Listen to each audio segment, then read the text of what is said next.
The National Aeronautics and Space Act of 1958 Pub. L. 85-568 is the United States federal statute that created the National Aeronautics and Space Administration (NASA).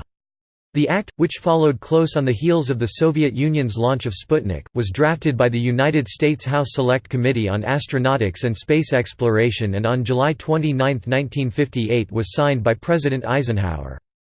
Prior to enactment, the responsibility for space exploration was deemed primarily a military venture, in line with the Soviet model that had launched the first orbital satellite. In large measure, the act was prompted by the lack of response by a U.S. military infrastructure that seemed incapable of keeping up the space race.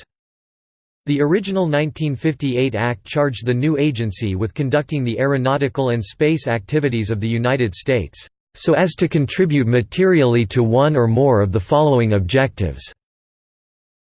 The expansion of human knowledge of phenomena in the atmosphere and space.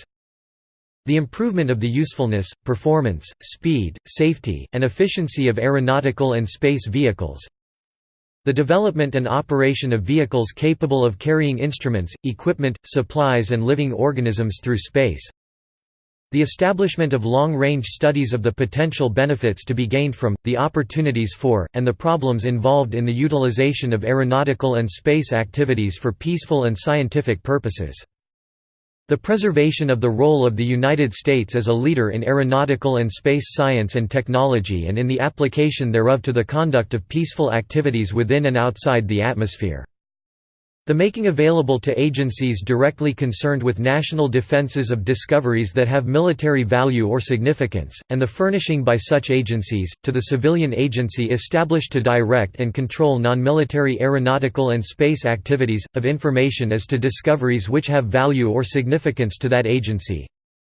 Cooperation by the United States with other nations and groups of nations in work done pursuant to this act and in the peaceful application of the results thereof, and the most effective utilization of the scientific and engineering resources of the United States, with close cooperation among all interested agencies of the United States in order to avoid unnecessary duplication of effort, facilities, and equipment. In 2012, a ninth objective was added: the preservation of the United States' preeminent position in aeronautics and space through research and technology development related to associated manufacturing processes. The Act abolished the National Advisory Committee for Aeronautics (NACA), transferring its activities and resources to NASA effective October 1, 1958.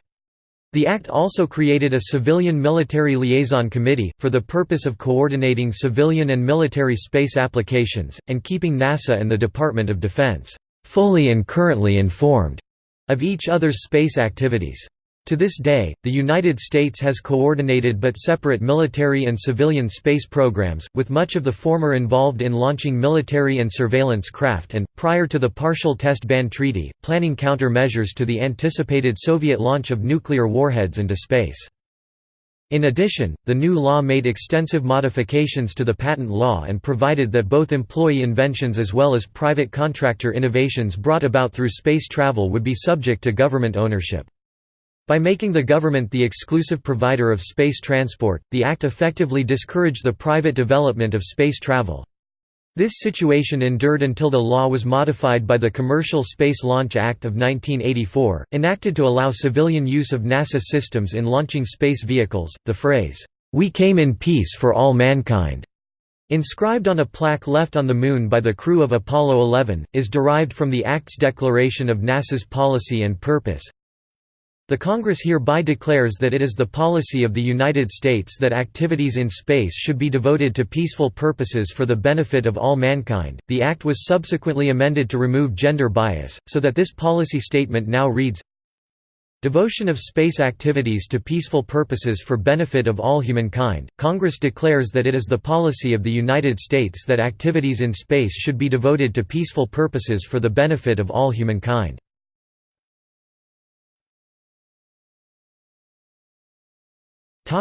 See also: